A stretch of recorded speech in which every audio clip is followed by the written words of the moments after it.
Assalamualaikum. Baiklah, Assalamualaikum warahmatullahi wabarakatuh. Kami dari kelompok 6 akan melanjutkan materi dari bab 7 tentang Apa tuh?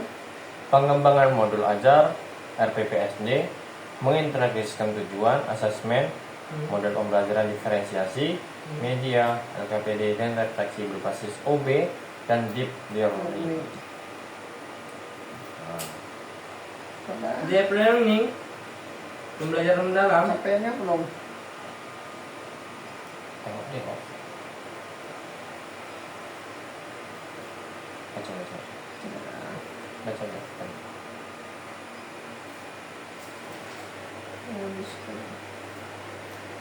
Sini di pada 7.1 posisi bab dalam mata kuliah. 7 ini mengondisikan hasil bab 2 sampai bab 6 ke dalam suatu perangkat pembelajaran yang siap digunakan, yakni modul ajar RPPSD, modul ajar atau RPPSD.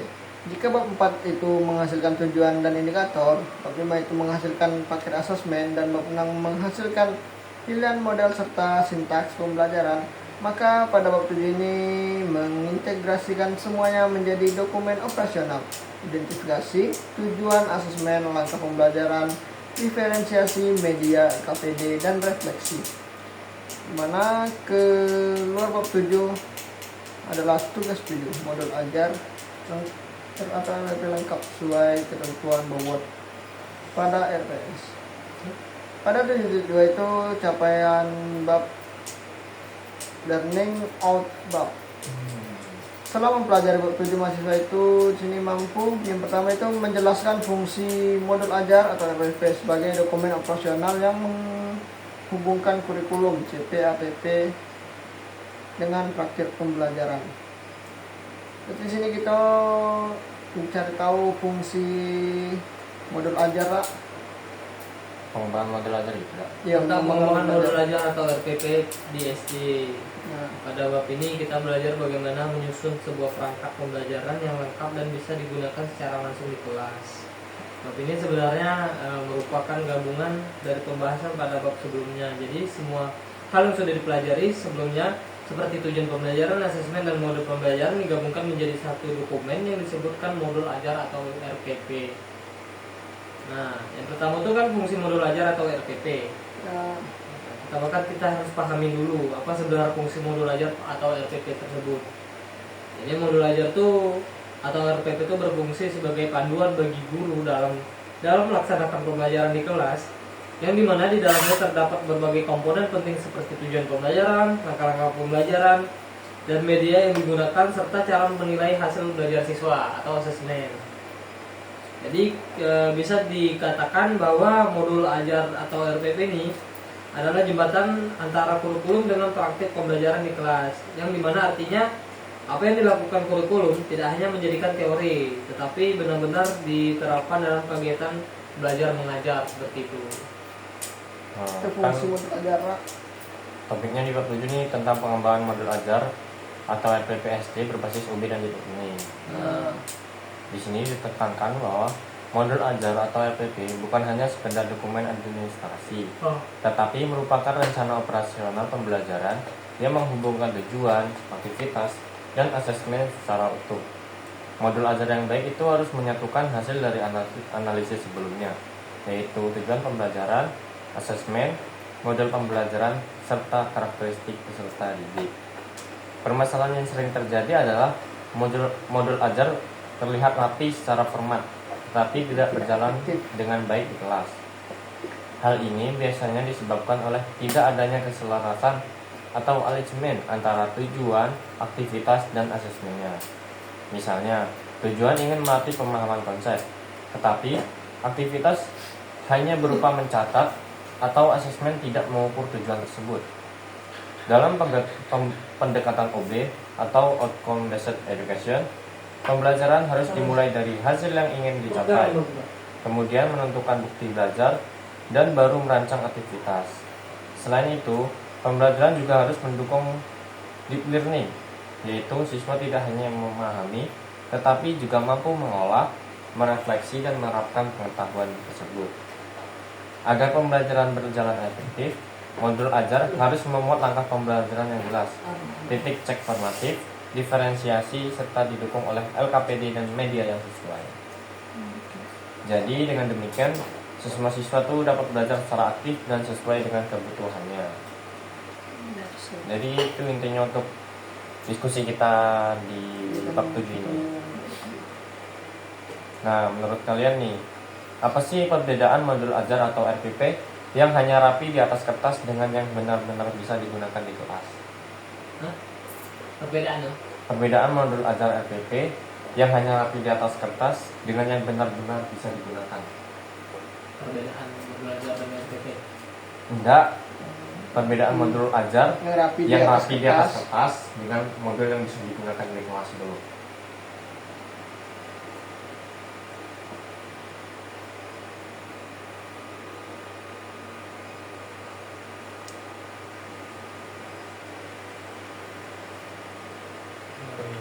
Nah, perbedaan modul ajar yang rapi di atas kertas dan yang bisa digunakan di kelas. Ya. Gitu. Nah, yang pertama kan modul ajar yang rapi di atas kertas kan. Nah, modul ajar yang rapi di atas kertas ini biasanya terlihat lengkap secara format kan. Tetapi belum tentu efektif saat digunakan di dalam pembelajaran. Dokumen ini seringkali hanya fokus pada penulisan yang bagus dan mengikuti format, tetapi kurang memperhatikan kondisi nyata di dalam kelas. Nah, seperti kita tahu, kan murid-murid ini kan berbeda-beda, karakteristiknya berbeda-beda, dan latar belakangnya juga berbeda-beda. Jadi kita sebagai guru ini tidak hanya perlu menyusun RPP dengan rapi saja, tapi kita juga harus tahu apa yang harus dibutuhkan oleh murid dan metode apa dan model apa yang harus digunakan pada suatu pembelajaran yang dimana disesuaikan dengan murid dan kondisi kelas ya kan. Nah, jadi kalau hanya rapi di atas kertas itu belum tentu bisa efektif dalam pembelajaran. Nah, ciri-ciri antara lainnya tujuan pembelajaran terlalu umum sehingga sulit diukurkan pada siswa yang sudah memahami materi atau belum, dan langkah pembelajaran tidak jelas atau terlalu teoritis sehingga guru sulit menerapkan saat mengajar. Nah, sedangkan modul ajar yang bisa digunakan di kertas itu yang digunakan, sedangkan yang benar-benar dapat digunakan di dalam kelas adalah modul yang tidak hanya lengkap secara format, tetapi juga operasional dan realistis untuk dilaksanakan. Yang dimana tujuan pembelajaran jelas dan terukur sehingga guru dapat mengetahui apakah siswa sudah mencapai tujuan tersebut atau langkah-langkahnya yang ditulis secara rinci seperti aktivitas siswa, peran guru, serta alokasi waktunya. Terus aktivitas pembelajaran juga berpusat pada siswa sehingga siswa itu aktif dalam belajar. Ada asesmen yang jelas baik formatif maupun sumatif dan untuk melihat perkembangan belajar siswa. Dan juga ada asesmen diagnostik untuk pengetahuan awal murid, seperti itu menurut saya.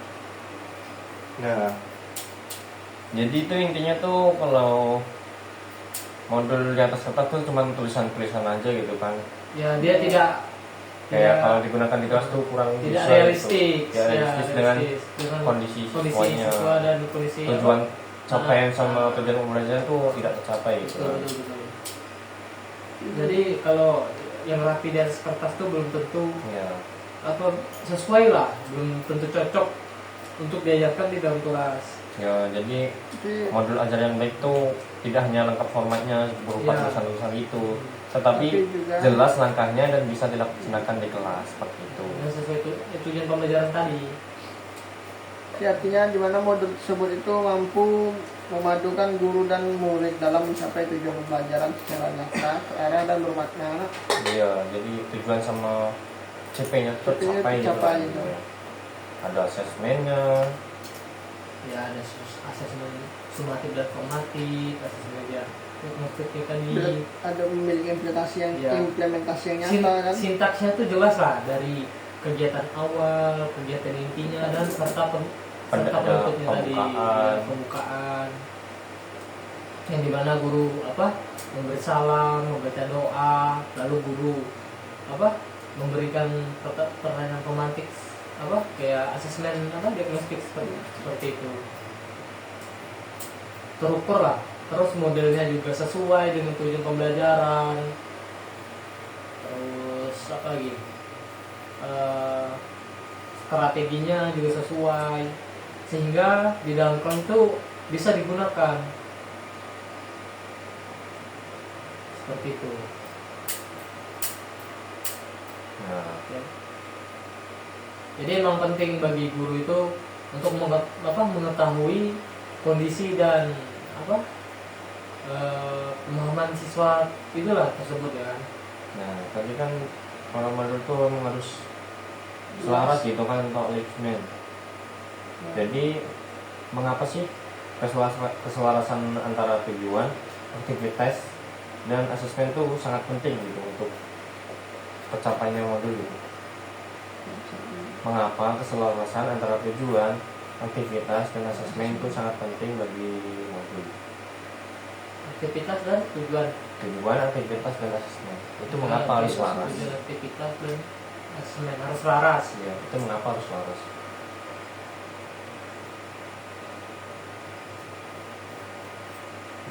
Ya gampang aja sih, kalau nggak selaras kan nggak tercapai gitu. Jadi cuma asal-asal buat modul. Jadi keselarasan antara tujuan, aktivitas, dan asesmen itu Harus jelas. iya emang harus jelas. kan? Tujuan dengan aktivitasnya itu harus sesuai dengan asesmennya. Penilaiannya lo. Misal tujuannya itu untuk siswa mengetahui tentang bilangan caca 1 sampai 1000, aktivitasnya itu buat aktivitas atau kegiatan intinya itu harus mempelajari tentang bilangan caca itu. Juga asesmennya seperti asesmen awalnya gitu kan, kita tanya tentang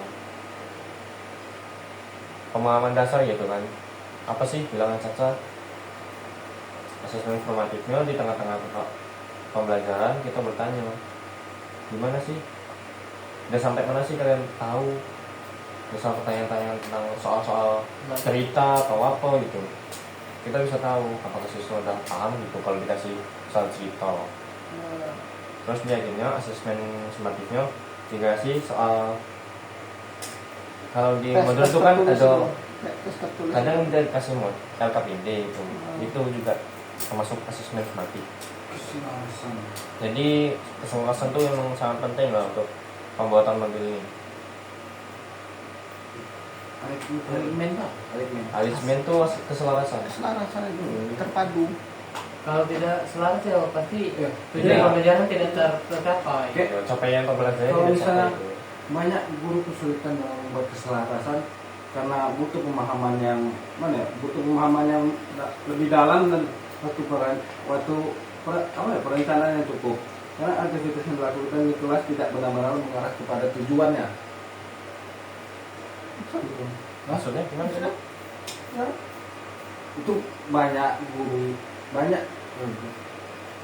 lah, ada beberapa guru yang kesulitan Menyelaraskan menyelaraskan tujuan, aktivitas sama asesmennya gitu. Karena aktivitasnya tuh yang aktivitas yang lakukan tuh nggak benar-benar mengarah pada tujuannya tuh. Paham nggak sih kalian? Ada sih maksudnya.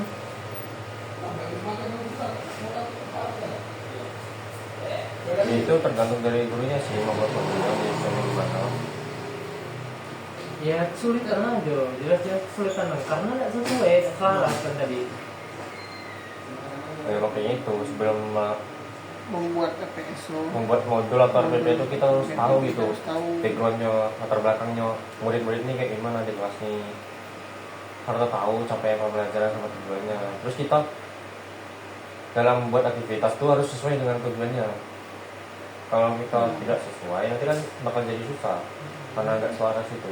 Jadi Emang kemana awalnya itu dari CP pembahasannya. terus ke TP, lanjutnya ke kegiatan intinya ke aktivitasnya ini, baru yang terakhir asesmen. Itu untuk Penilaian. pembuatan modul seperti itu kira-kira ya.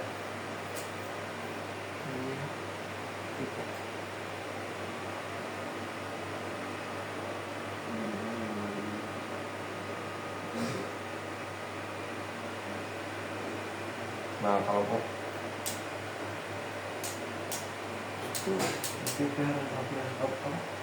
RPP harus operasional. ya kita nyusunnya tuh tidak boleh dari asesmen dulu, harus dari CP-nya. Kita tahu CP-nya, habis itu kita membuat TP-nya, lalu melanjut ke aktivitas terus asesmen sesuai sintaks pembuatan modul itu lah, kayak yang di bab 6 tuh. Dari modul. Ya dari modul, iya ini mah modul. CP kan namanya Dari modul CP, dan CP kita tahu CP-nya. tentukan CP Bagus buat ya. tujuannya. Ngantuk kayaknya. Kita ngantuk semua lagi kayaknya.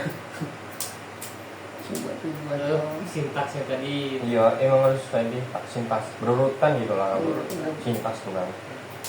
Tidak boleh membuatnya dari yang bawah dulu. Misal kita buat aktivitasnya dulu. Nanti kalau kita buat aktivitasnya, terus kita nyari CP-nya tuh kok nggak sesuai. Nah Sesuai, itu pasti sulit. Jadi kan nggak sesuai CP-nya. Intinya tuh harus di CP dulu. Dari CP dulu pembuatan modul dulu.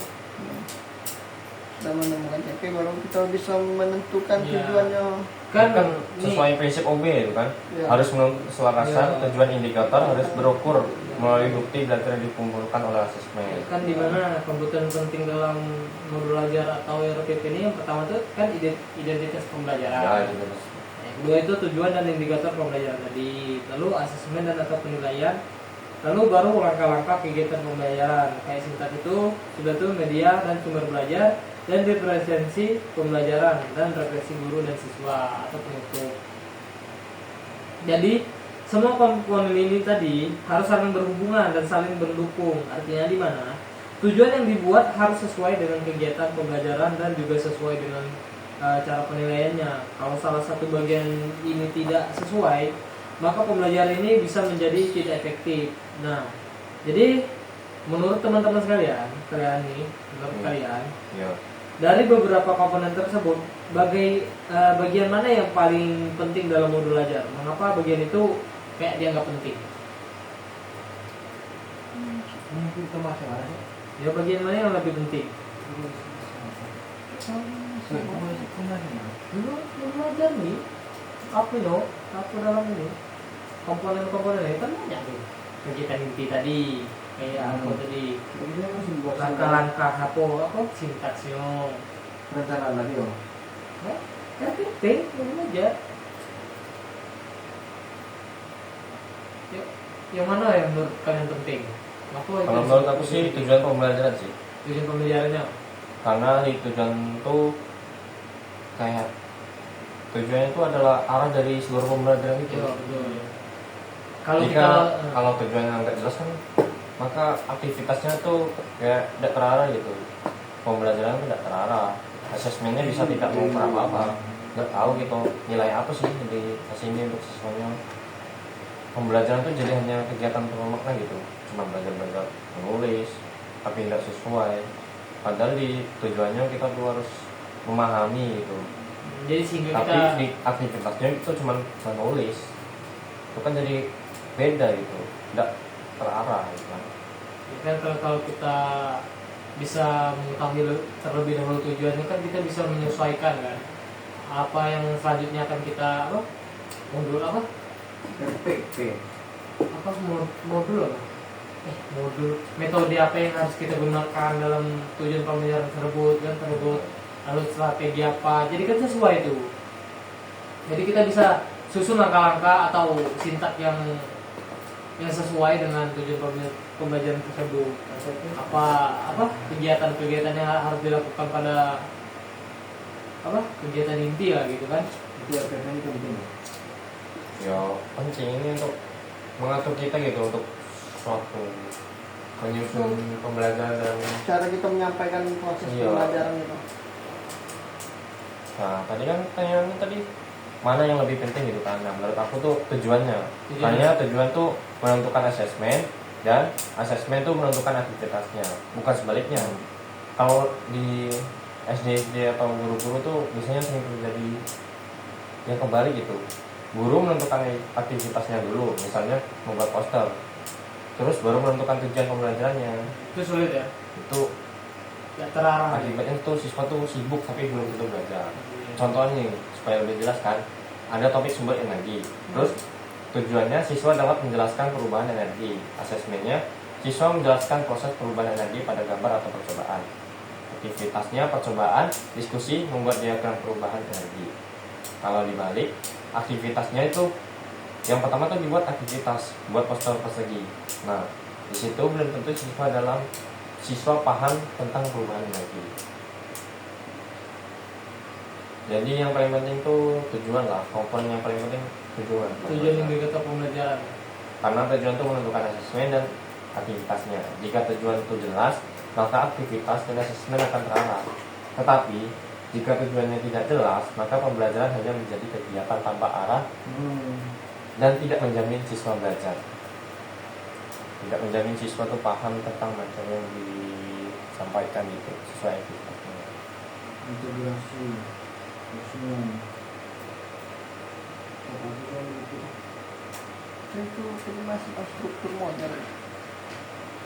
Tadi itu Rehan tanya tentang komponen mana yang lebih penting antara tujuan, aktivitas sama asesmen. Ya, itu sih emang yang paling penting itu tujuan lah emang. Dari capaiannya terus ke tujuan. Kan sesuai itu loh. Menyesuaikan ya. Itu menjadi arah untuk kita ke depan ya tujuannya. Iya. Pembelajaran kan emang untuk mencapai tujuan tadi itu. Iya. Kita tugas kita ya mencapai tujuan itu. Iya, tugas kita sebagai guru itu memang membantu murid tuh mencapai tujuan dari pembelajaran ini, capaian pembelajaran yang ada. Capaian pembelajaran kan memang sudah ditentukan dari pemerintah gitu kan. Kita hanya apa? Kita sebagai guru tuh cuma melanjutkan gitu, menyampaikan gimana cara kitanya.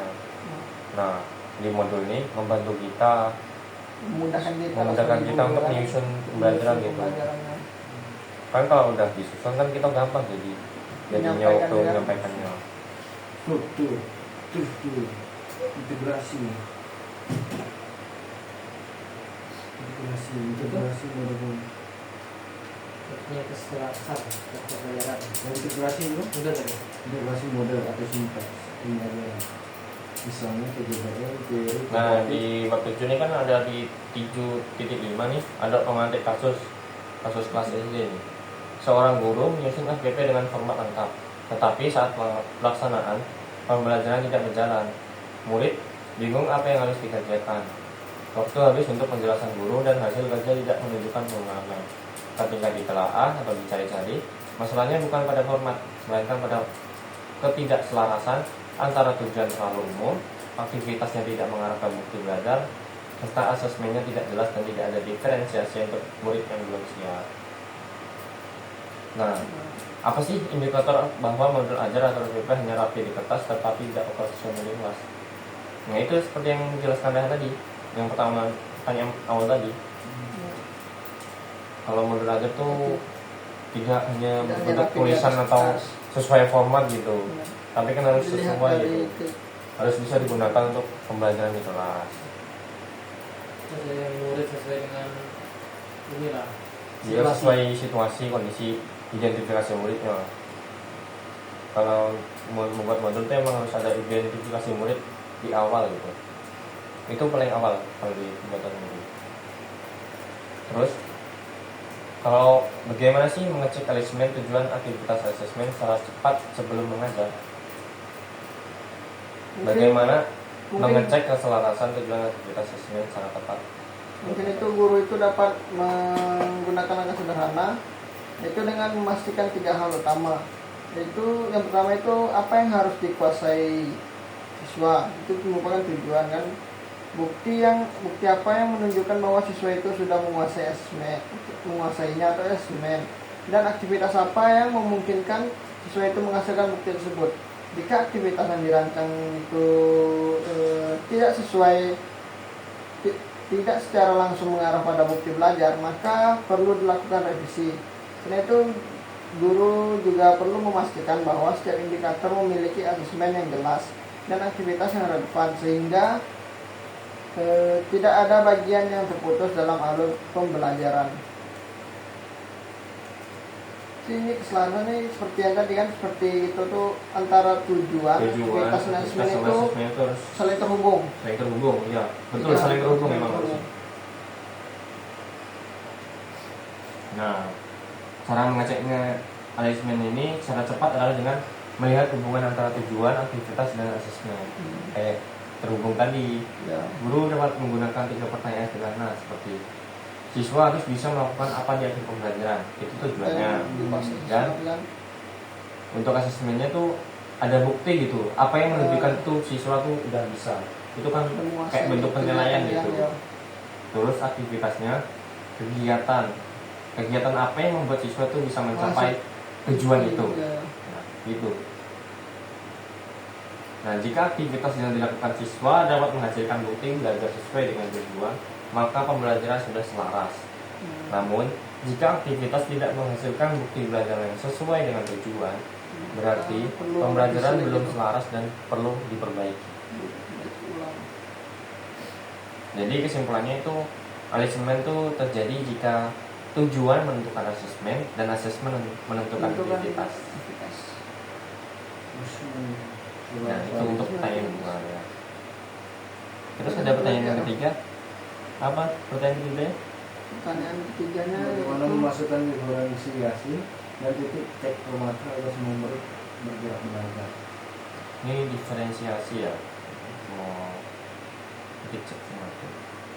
Nah, menurut aku nih, kalau diferensiasi ini dapat dilakukan dengan menyesuaikan tugas sesuai dengan kemampuan siswa tanpa mengubah tujuan pembelajarannya.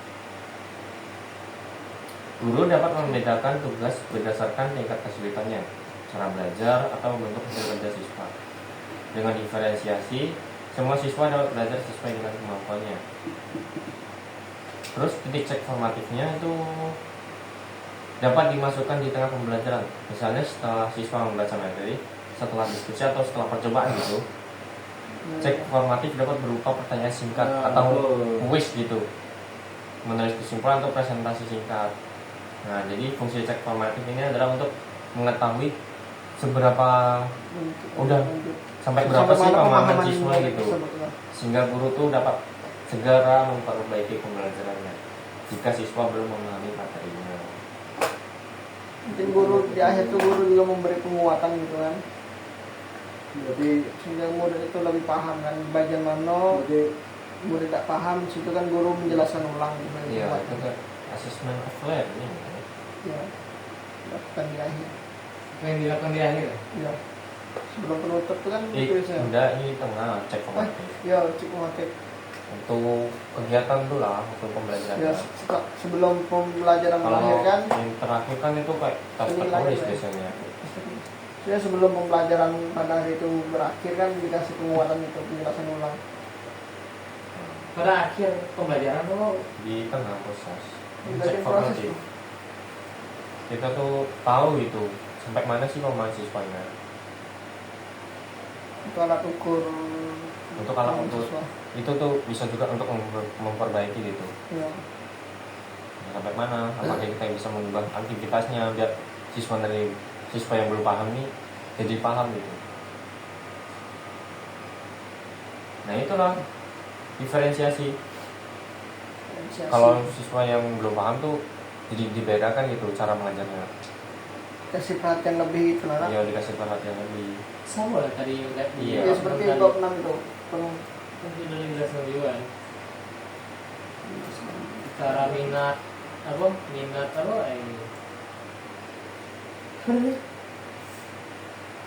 Nggak cara minat tentang cara pemahaman siswa gitu. Ya. Kan ada yang belum paham, ada yang gampang paham. di preferensi itu yang minat juga ini Kalau minat tuh Itu menyesuaikan kemampuan apa? Menyesuaikan kemampuan pemahaman siswa ya, kalau diferensiasi. siswa. Kalau minat minat apa? Mata-mata ya ada. Iya.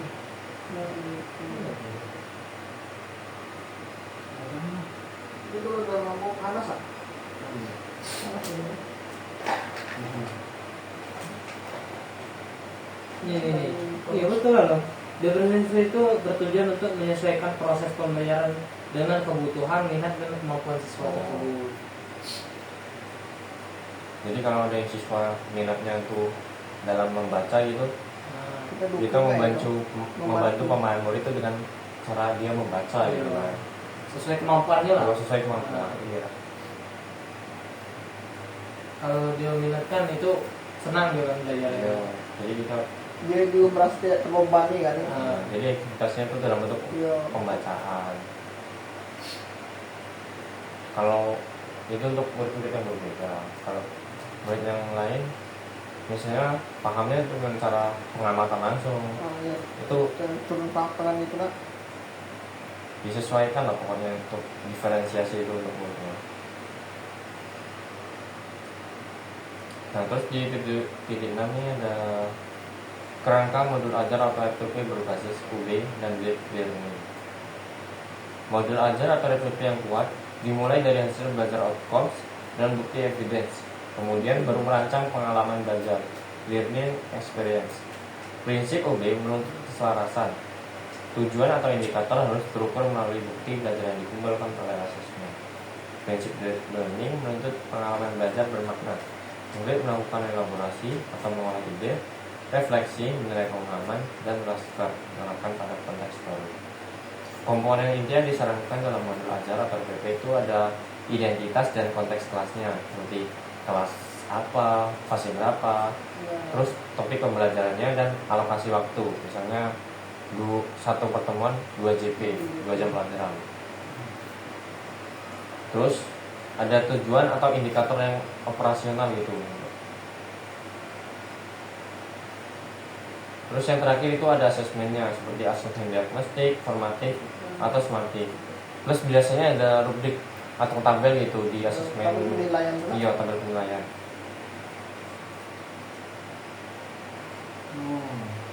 UB. Jadi bagian titik-titik ini menjelaskan bahwa penyusunan RPP menggunakan berbasis hasil atau UB. Iya. Yaitu dimulai dari tujuan pembelajaran, kemudian menentukan asesmen sebagai bukti, dan akhir asesmen dan akhir merancang aktivitas. Selain itu juga pembelajaran juga diarahkan pada deep learning, yaitu pembelajaran yang menekankan pemahaman mendalam bukan hanya menghafal.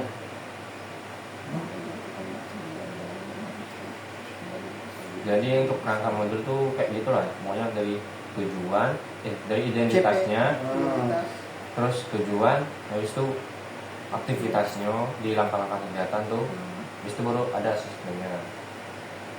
Nah, selanjutnya 7.7 itu ada langkah pembelajaran atau sintaks model plus aktivitas murid dan gerak guru.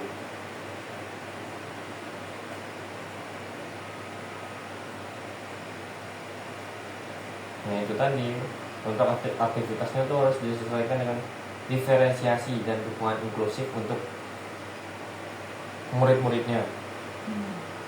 Perangkat pembelajaran tuh ada disertai dengan perangkat pendukung seperti RKPD, bahan ajar, media atau sumber belajar. Itu kan biasanya di modul tuh disertakan link video untuk media belajar gitu kan. Kayak di itu biasanya diletakkan di mana ya, di bagian media. Ada ada media di modul. Bahan ajar lah. Iya, media atau bahan ajar itu disediakan media atau link itu. Juga di akhir biasanya disertai RKPD, itu di file berbeda biasanya.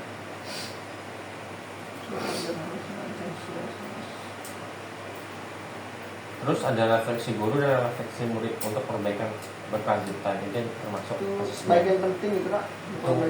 Iya, untuk memperbaiki pembelajaran yang selanjutnya gitu. Setelah kita dapat menilai gimana kekurangan kita dalam mengajar dan pemahaman Iya, siswa itu. jadi murid tuh tahu dia apa yang kurang dari pembelajaran yang sudah dia kerjakan tadi kan. Iya. Jadi guru tuh Bisa dia ngasih ini, ulang, ngasih masukan juga. Udah serta merta dia menerima baik tugas yang sudah diberikan udah dikerjakan murid tadi kan mengerjakan nih. Nah, kan kalau misalnya kita tinggal konten baik, dah selesai, benar, iya betul, salah, itu kan dia nggak tahu tuh, Aku maksud nggak dari bisa situ. pemahamannya belum ada tuh. Kayak kan kalau misalnya kita kasih guru memberi umpan balik, jadi dia tahu pemahaman apa namanya, kayak apa ya, salahnya di mana, apa yang kurang dari pembelajaran yang sudah dia buat gitu kan. Iya. Untuk melakukan Jadi evaluasi lah. evaluasi Kayak gitu, gitu. iya. Berkelanjutan kan. Iya, pastinya berkelanjutan untuk anak-anak SD yang akan naik kelas. Nah, jadi dia paham apa yang kurang dari yang sudah dia kerjain, sudah tuh dia bisa memperbaiki Iya, yang sudah memperbaiki kekurangannya tuh kan. untuk kekurangan yang tadi. Jadi Pastinya emang gitu, iya. untuk mencapai tujuan pembelajaran itu lah kan. Iya. Pastinya akan terus diperbaiki. Ya, jadi itu sangat penting tuh, kita sebagai guru tuh emang harus Itulah memberi umpan pentingnya balik, asesmen gitu kan untuk Asesmen. memperbaiki. Asesmen apa namanya? Formatif. Formatif. Formatif ya? Iya, untuk memberikan umpan balik gitu kan. Apa ya, asesmen AOF atau ALL itu loh. Kemarin itu Mungkin Ya. CBT pun tidak jelas. terus yang selanjutnya 7.8 Menulis. yaitu menulis tujuan, aktivitas dan bukti belajar. Ini kayak tadi Iya. sebelum menulis langkah pembelajaran itu kita harus melakukan assessment check gitu. Iya. Assessment check sederhana. Yang pertama, apa yang harus murid bisa lakukan atau hasilkan, bukti apa yang menunjukkan murid bisa, terus aktivitas apa yang paling masuk akal menghasilkan bukti tersebut. Jadi murid gitu, kita cari tujuannya, terus kita menentukan Asesmen. bukti apa yang bisa menentukan penilaian gitu. Baru kita menentukan aktivitasnya, Aktivitasnya. apa yang paling masuk akal untuk menghasilkan bukti tersebut. Jika salah satu tidak jelas atau tidak selaras, maka modul ajar berisiko tidak Tidak operasional. Berarti hasil yang dicapai itu tidak sesuai dengan yang diharapkan lah. Kalau Ya, tidak harus selaras lah satu sama lain, dari tujuan, aktivitas sama Asesmen. asesmennya. Nah, setiap indikator tuh punya bukti belajar yang spesifik atau seperti produk atau penjelasan dari muridnya. Juga setiap aktivitas utama mengarah pada bukti belajar, bukan aktivitas atau sibuk cuman membaca atau menulis. Itu kan tidak, kurang gitu kadang untuk tujuannya. tidak efektif betul lah. Terus instrumen atau rubrik itu mampu membedakan kualitas, bukan sekedar selesai atau tidaknya pemahaman, tapi juga tahu gitu apakah murid ini sudah paham, belum paham, terus sangat paham. Itu kan kayak gitu kalau rubrik biasanya. Nilai pemahaman murid Yo, kan. tidak paham, kurang memahami, paham, terus sangat paham.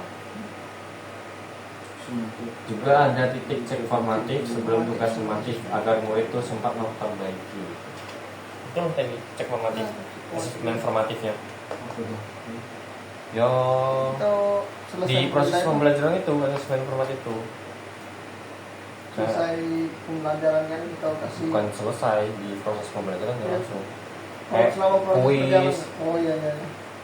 umpan balik tuh. Yo, itu di kus kan itu bisa memberikan umpan balik tuh Tapi- untuk murid-murid yang belum paham. Tapi gimana kalau ada misalnya sih memang ada sih, ada guru yang tidak memberikan umpan balik kepada muridnya. Kadang ada guru tuh kayak dia nih ada sisa waktu 5 menit 10 menit, udah ya lu pulang, nanti kalau udah siap silakan pulang ke guru. Bagi kadang kayak gitulah, kayak bagi yang udah siap silakan pulang sendiri, langsung aja pulang gitu. Kayak jadi anak murid ini kayak tidak mendapatkan apa-apa di akhir kelasnya gitu, kayak dia cuma disuruh ini itu Iya, tidak, iya, jadinya tapi dia paham. tidak mendapat umpan balik dari gurunya gitu. Kayak Ya itu, misalnya sisa pembelajaran. kayak udah kayak belajar tuh ya udah, tapi dia tidak mendapatkan pemahaman dari gurunya. Ini dijelaskan ini ini. Ya itulah hal yang pernah aku alami. Banyak sering ya. Kayaknya Dan sekali 2 kali lah. Kalau pas di SD itu kayak itu kan gurunya. Guru zaman dulu kebanyakan kayak gitu. Bahkan sampai sekarang masih ada. Masih ada, pasti ada tuh guru yang gitu.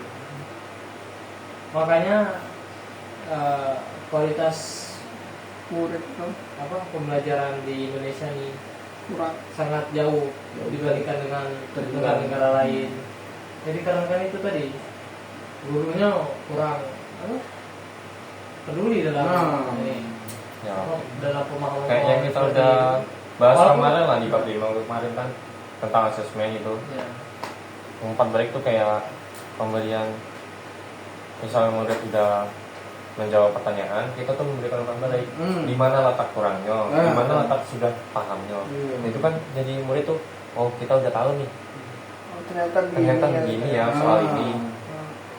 Ternyata kesalahannya tahu kan, dia jadi tahu kesalahannya di mana, Iya. kurangnya di mana. Misal di soal ABCD gitu kan, kita memberikan penjelasan itu di tiap jawaban. Misal di jawaban A, Kenapa milih kenapa kan? milih A, kenapa Karena milih B, ini, kenapa kan? milih C, kenapa milih D. Iya. Tuh. Walaupun Seperti itu. kalaupun itu. dalam pembelajaran misalnya deh, kita kasih tugas nih dalam pembelajaran.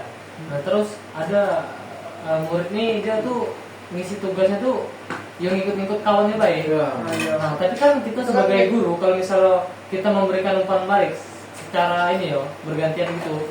Jadi walaupun dia walaupun dia ini kan, ya walaupun dia nyontek atau dikasih tahu temennya lah ya, kan kita bertanya kan kepada dia kan, sehingga dia tahu walaupun dia nyontek belum tadi awalnya dia udah tahu kan kenapa dia milih itu, jadi dia tahu.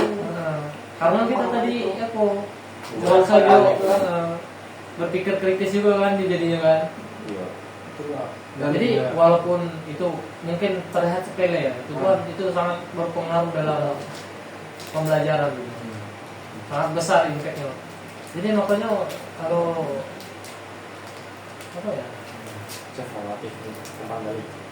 umpan balik ini sangat penting lah. Umpan balik nih bisa gitu membantu kita untuk mencapai tujuan pembelajaran ini kan. Untuk Dari situ kita muridnya tahu bahwa capai itu sudah tercapai belum Iya. kan? Tujuan kita sudah tercapai. udah capai belum. Kalau belum kan kita bisa mengulang lagi Ya. pembelajarannya. Itulah. Itu emang banyak di sekolah-sekolah guru-guru yang malas dalam mengajar yang hal yang sepele, tapi itu tuh dianggap sepele, tapi itu sangat penting gitu loh dalam pembelajaran. Nggak memberikan pemahaman yang lebih. Mungkin emang dari faktor kan guru kan emang ini gajinya kecil mungkin kan.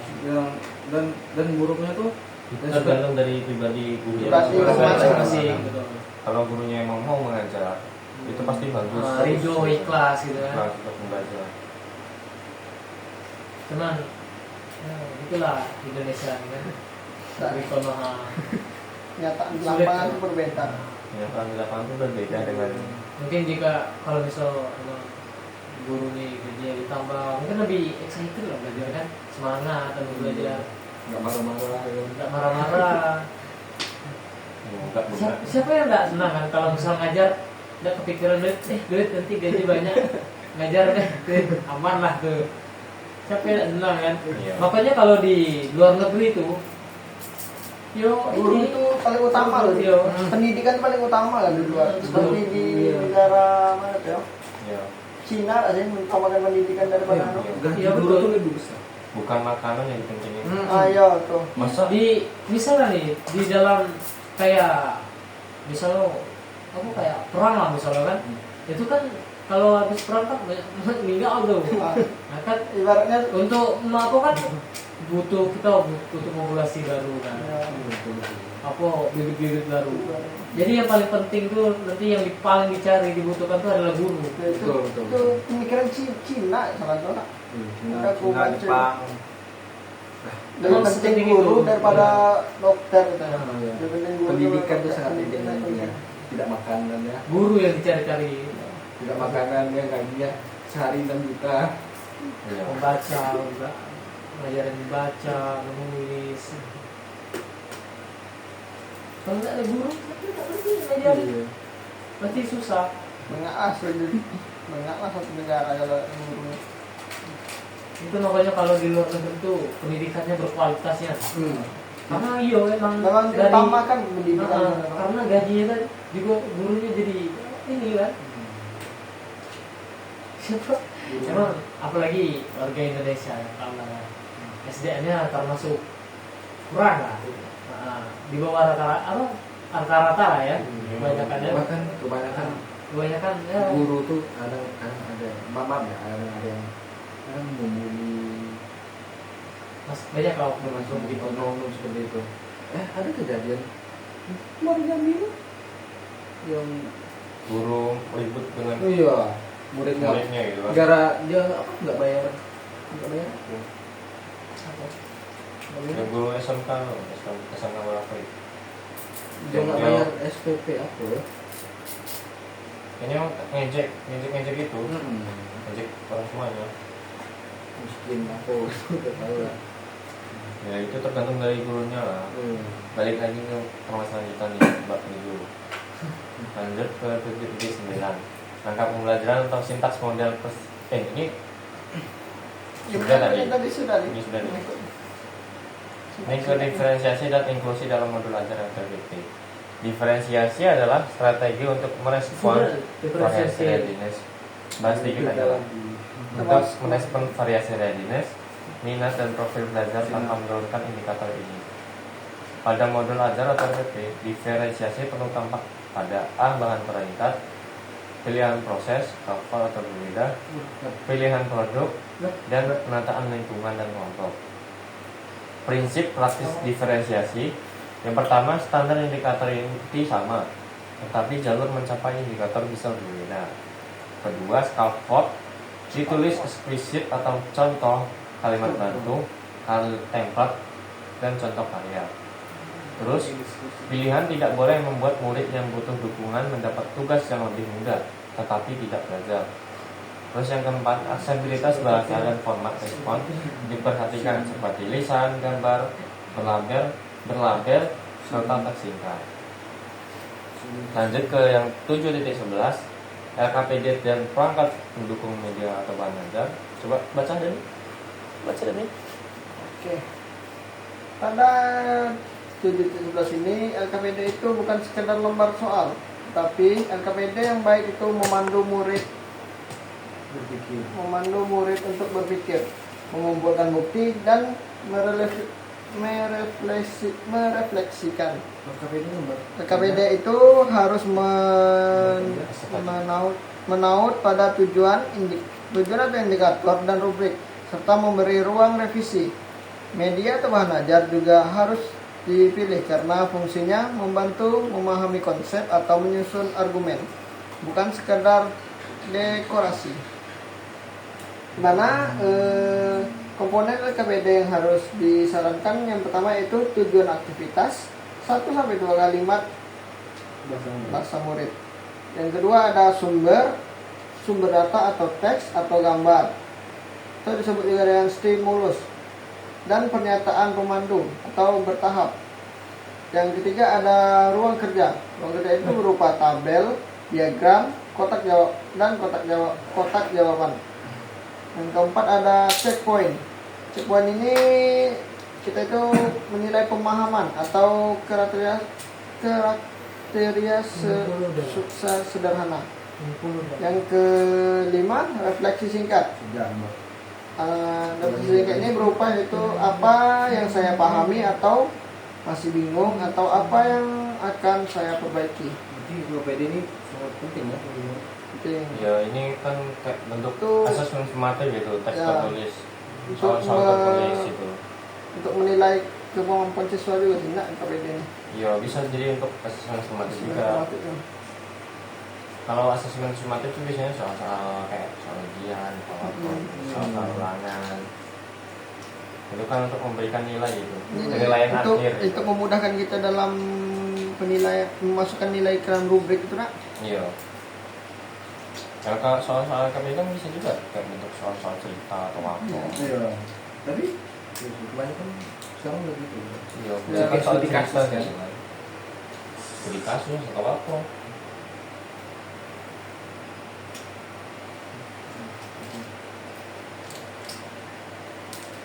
So, ini langsung nih. Dan selanjutnya ada 7.12 workshop langkah kerja pertemuan. Itu untuk lampiran. Itu lampiran yang akan kita buat di bab. Oh, tugas gitu. Berarti udah selesai nih. Ini masih Kucing ya, kucing. ini kita pertanyaan 7.14 ya. Boleh. Ini kan Menurut kalian nih, apa sih indikator bahwa LKPD dapat memandu berpikir? Apa sih? Gak jelas nih.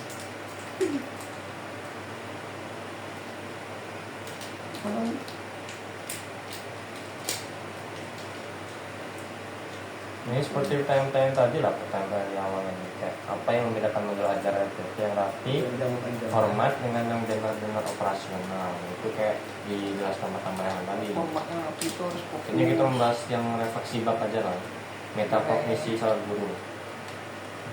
Nah, tuliskan jawaban nih. Ini kan jawaban dari kalian nih. Apa tuh?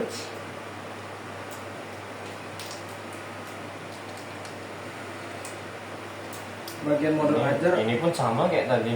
kayaknya udah terjawab semua. Iya. Kayak bagian modul ajar RPP yang paling sulit gitu. Ya, Kayak kayaknya sama lah. Enggak, bab 7 ini kita hanya mengulang-ulang dari Kita pertemuan nih- pertama. Nah ya, sampai dari bab pertemuan 2 itu sampai ya, 6 pokoknya di membahas ulang aja. intinya di bab 7 ini Menyatukan. kita tuh membuat modul gitu kan. Iya. Membuat modul sesuai UB dan deep learning gitu. Silakan. Harus bermakna. Harus namanya. Satu ya.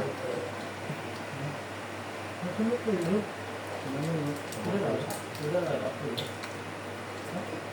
Jadi di bab 7 ini kita tuh kayak membuat modul gitu. Membuat modul dengan selaras, Mulai yaitu dari 7 sampai menentukan CP, pembelajaran. membuat tujuan bukan menentukan CP, Eh. menentukan tujuan pembelajaran. Ya, menentukan tujuan menentukan pembelajaran. CP, tujuan, terus apa itu dulu? Kayak gini. Aktivitas, Aktivitas, ini asesmennya. Oh iya. Semua. Waktu ini Kalau di modul itu kan biasanya dari apa tadi ya? Identifikasi murid. Nah, Terus identifikasi murid itu berupa dari kelasnya, SD-nya, materi yang dipelajari, materi waktu lah, iya alokasi waktu. pas waktu. Terus habis itu baru ini Baru CP, CP, PP, baru Mana pelajaran? terus ada kegiatan media Oh, yang iya, digunakan, ada juga apa tadi model yang digunakan, strategi yang Model. digunakan. Ini kita buat video terakhir. Bisa belum?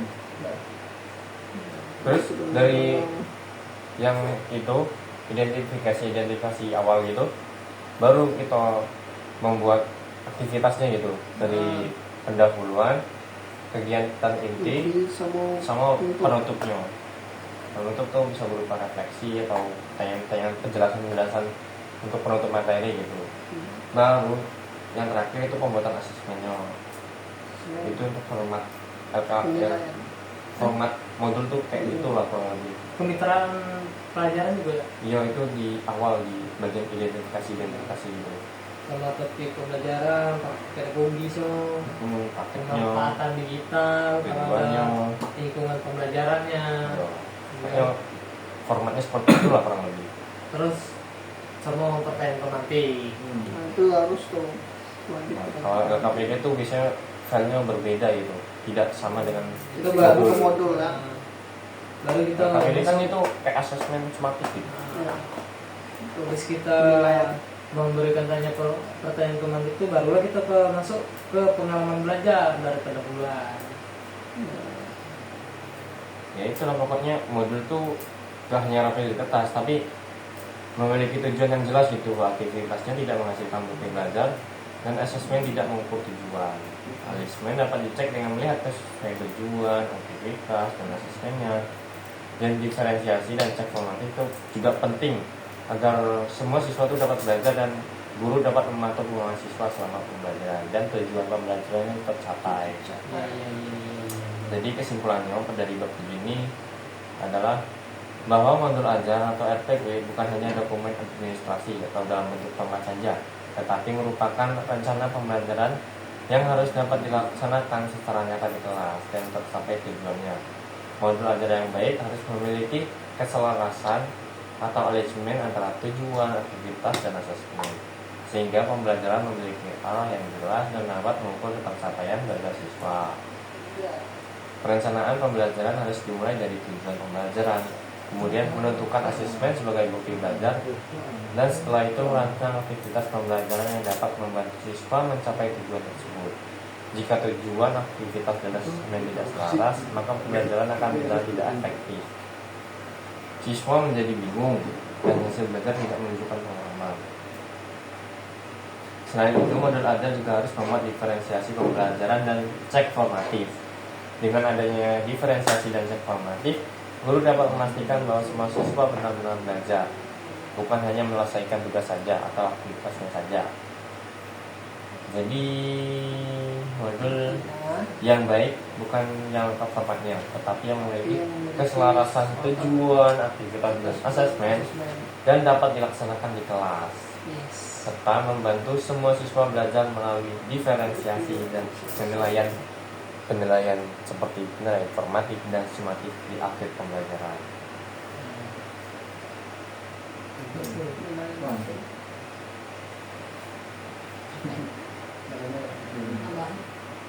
Jadi intinya tuh di waktu 7 ini kita dibimbing itu untuk membuat modul yang baik dan benar. Modul bukan hanya Bukan membuat, tapi format cara saja menerapkan. gitu, tapi Cara harus menerapkan. selaras itu. Sesuai. Jadi itulah untuk bab 7 ini. Kita hanya mengulas kembali dari bab sebelumnya. Yang sudah mungkin sudah dibahas sebelumnya lah. Sebelumnya.